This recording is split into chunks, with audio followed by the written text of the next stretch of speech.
So we're getting ready for our next speaker, Danny Lloyd, a patient speaker, survival of the fittest, one man's battle with catastrophic APS. And I must say, some of those testimonies can also be seen on the APS Foundation UK website, because I did go and look. So thank you, Dan. Thank you.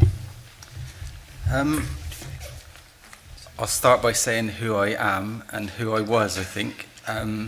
I'm a former construction project manager, and I was a designer.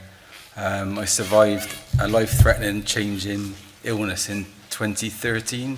At the time, I was aged 39.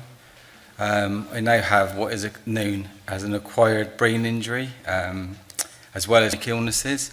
I'm registered disabled, which is something I never thought I would be. And I use my interest in sport, being active, reading, just researching generally, to maintain quite a positive outlook on life, I think, just to sort of keep improving my situation. To go back to how this all come about, I was hospitalised late in 1995 at the age of 22.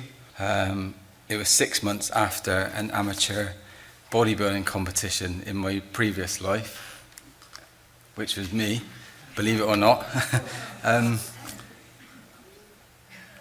then, as I said, I was first diagnosed with antiphospholipid syndrome.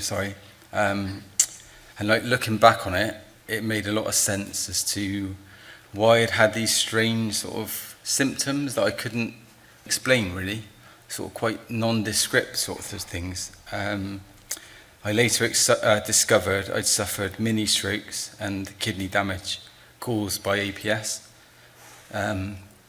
Then if I jump forward to recent events, Christmas 2012 and what became a life-changing period for me, I came down with what I thought was a bug over Christmas, and I was wrong. During the early of New Year's Day, I collapsed in the bathroom after using the toilet. Nice place. I tried to crawl back to bed, but I kept collapsing onto my face. I had no coordination, basically, and I couldn't understand why I couldn't even crawl. My then ex-wife called an ambulance, and I was treated by the attending crew, transported and admitted to the hospital through the emergency department. I remained there for 6 months in total, which was the longest 6 months I think I've ever experienced. My APS, that had generally been well controlled for years, had become the sort of dreaded catastrophic variant. I know, as I'm sure most people do, it's extremely rare and thought to affect less than 1% of people with APS. I had experienced a spontaneous, it's called midline cerebellar hemorrhage, or a vermis hemorrhage, which is quite unusual in itself, I believe. And that's why I walk like a penguin now, as I call it. I later learned that an artery had actually ruptured behind a blood clot that had formed, because unknown to me, my blood pressure had been creeping up. And obviously it was explained to me in layman's terms as being like a block sink. You put enough pressure on a block sink, if the pipe isn't up to it, it will split. And I thought that was quite a fair sort of explanation. And as I said, the stroke happened, it bled, and then spread into the fourth ventricle, which again is a bit medical, deep inside the brain. The attending neurosurgeons, in line with standard treatment, were concerned the bleed was due to my routine warfarin, so it was stopped and then reversed. And I've been told since that in APS this is obviously extremely dangerous, and can be a real issue, which in my case is thought triggered the catastrophic events. Very quickly after, I realised later I suffered kidney and adrenal infarcts, and then a secondary hemorrhaging, which caused adrenal failure, me to have adrenal insufficiency, or Addison's disease. It goes on a bit. I also contracted ventriculitis and hydrocephalus, which are both brain infections or water on the brain during this time. probably due to the hole that I had in my head, which sounds quite graphic, to take the pressure out of it because of the bleed. I was fitted with a shunt to control the pressure and things, but they kept getting infected, so they were revised and eventually replaced with ammonia reservoirs, which is why I've got that on my head there, sorry. Sorry, I lost my which is exactly what it was. Some of the pictures now of when I was quite ill, so apologies if people don't like that sort of thing, but it does sort of put it in context, I guess. I was treated in an intensive treatment unit and then placed into an induced coma to rest my failing system, which my kidneys had actually begun to fail. My kidneys began to fail and then things became like a real medical balancing act. Because I had infections, the general treatment was with strong antibiotics, but because of my kidney situation, it couldn't be done very easily without killing my kidneys, and probably me with it, I guess. Again, because of the infections. So it became like a real last chance sort of situation, and I think what I never sort of thought about at the time was how my friend who's here with me and my other friends, my family, were dragged into side rooms, told 2 or 3 times, I think, that if this didn't work, that was it sort of thing, but for whatever reason I was still here and I somehow got through it. But I think, as I said, it thankfully worked, and I think along that process I had blood plasma exchanges as part of the treatment in another hospital, and I think, which I was shocked by, that my records actually states I had T, together with intravenous heparin and rituximab, which was talked about a lot earlier, I think.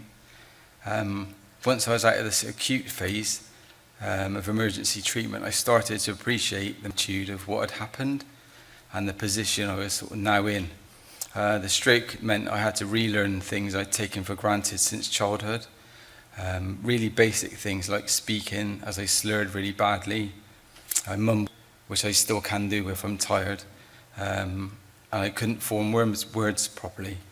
I was unable to sit up unaided to start with, because I had literally no natural balance. I regularly fell out of bed. I dislocated my fingers, suffered cuts and bruises, grazed my head, face several times. As I said, at first I couldn't sit up unassisted, get out of bed, use the toilet, wash, dress, drink from a cup, or eat properly. The first time I was allowed to sit out in a chair was a massive event, even though I had to wear a seatbelt, which I absolutely hated, because I couldn't understand why I had to wear a seatbelt. And to make matters worse, because I hated it, I used to undo it and then fall on the floor, and then the medical staff would ask me why I was on the floor, and I'd say, I don't. And so I just couldn't believe I couldn't do that. And then I sort of later had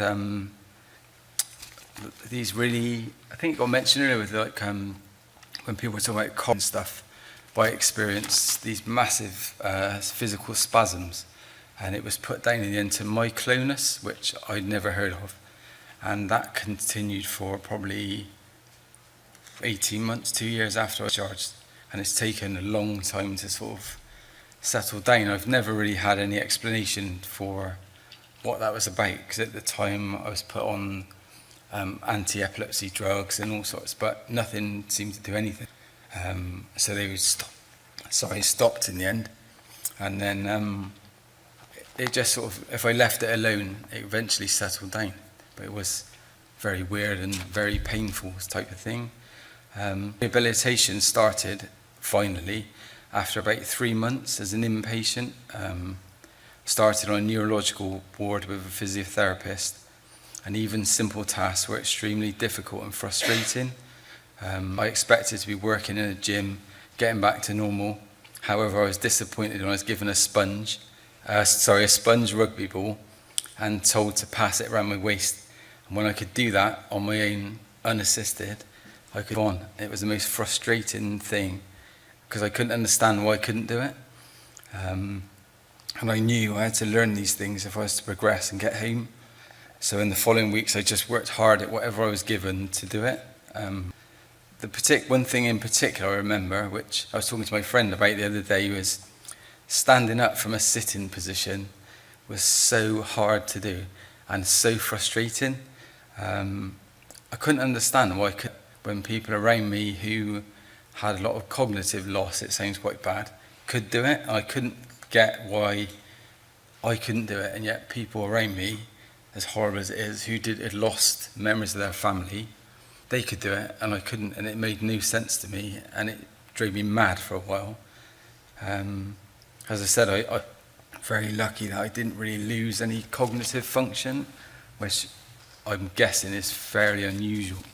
Although on the flip side, it was terrifying because I was very aware of what I couldn't now do, and I think because of that I wanted to get back really quickly, and if anything I realised now I run much. I sort of pushed myself too hard too quickly to try to regain things I'd lost, and I think in doing so I ended up exhausted and it sort of overworked, I guess. It was very much a feeling of much too soon, I think.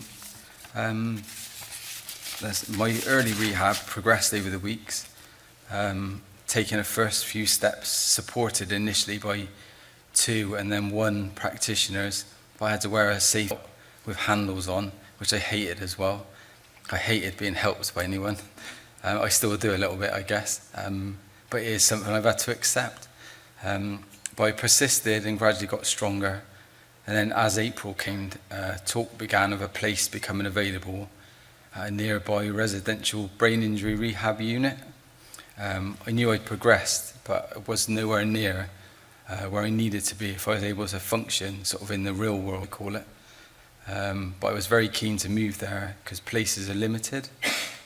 And the meeting was arranged with a rehabilitation consultant from the unit who came to speak to me and assess. I remember begging him to give me a chance to get a life back worth having, as I feared being trapped in a body which I couldn't feel was mine, but I couldn't control it. And this was at the time when I met him. So still looking pretty ill. Thankfully I was offered a place and I moved over late in April 2013. After I settled in, a rehab program was agreed, covered the areas that I needed therapy in. These included physiotherapy, neuropsychology, speech and language, and occupational health. I remained at the unit for around 2 months, finally being discharged out of June in 2013. So in total I've been in hospital from New Year's Day until the end of June that year. Once I was home, I quickly realised how badly affected I was. I couldn't run my own home safely, feed myself, wash or dress, or even go upstairs. I felt angry and frustrated most of the time, as I'd always been fiercely independent, as I mentioned earlier.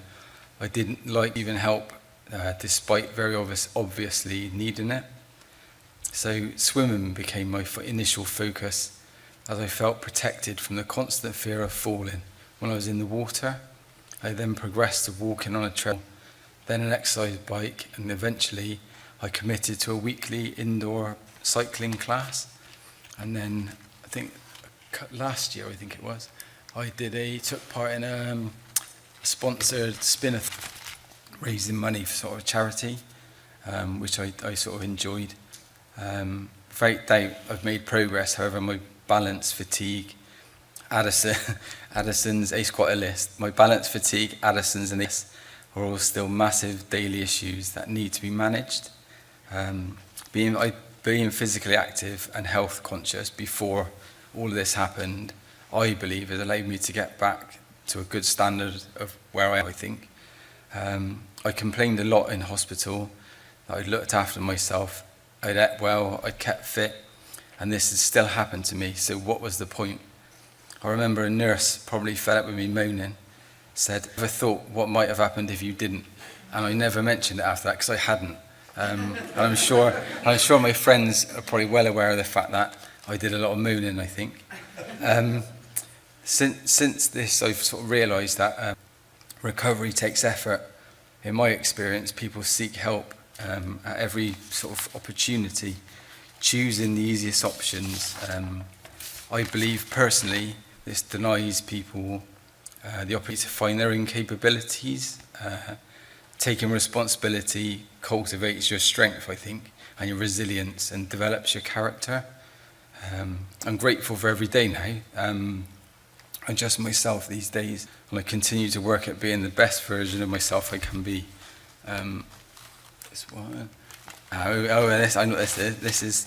I think here we have. Oh, sorry. I think it's got order. Let me jump forward a bit. Here we go.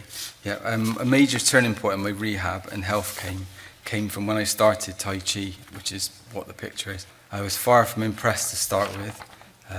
When it was suggested, I remember saying, no way was I doing exercise for all people. I gave it a go, however, and instantly loved it. And I was with it and persevered ever since. And I think it's made such a massive difference to where I am now from where I was.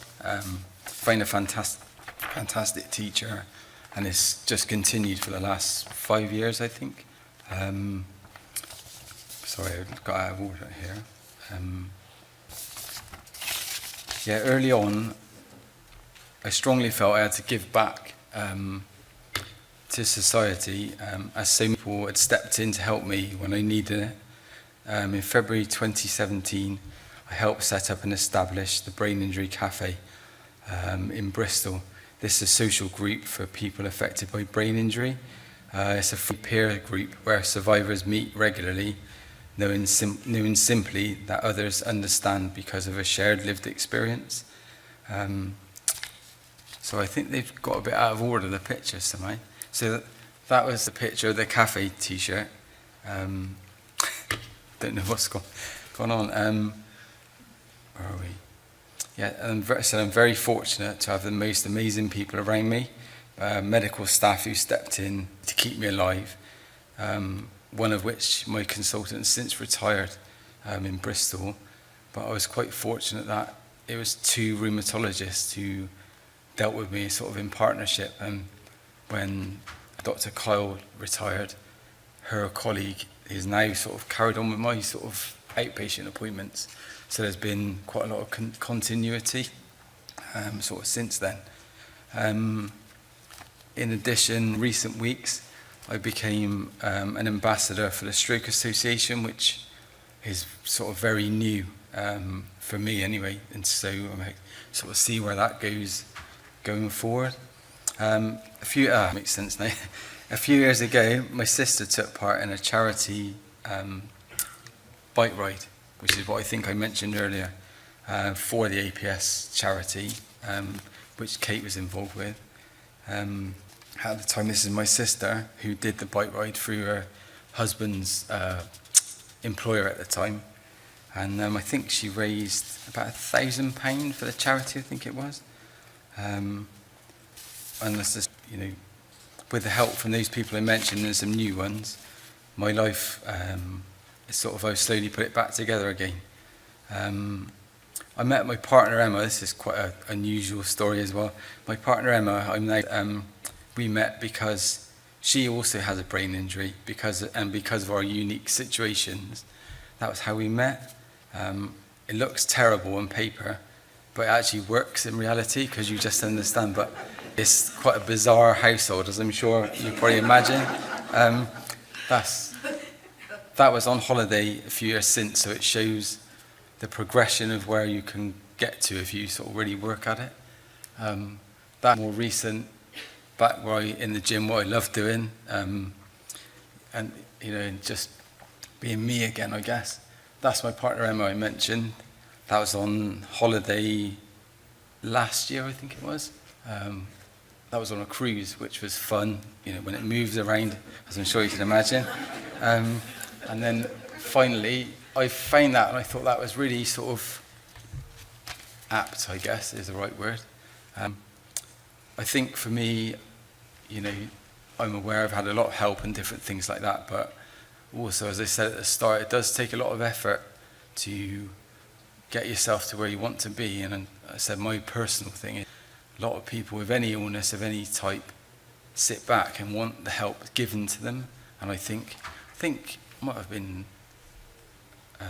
Graham Hughes said it one of the early patient days, that as a barman, people should meet their doctors halfway, and you'll get like a lot more help sort of from that and by doing that. And I think it gives you that sort of drive to help yourself a bit as well, I think.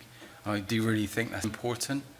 As a final thing, I would like to take the opportunity, you know, to say thanks to the medical staff, researchers, scientists, you know, here today for the vital work that they do for people with APS, people like me and the people here. Thanks very much. Thank you.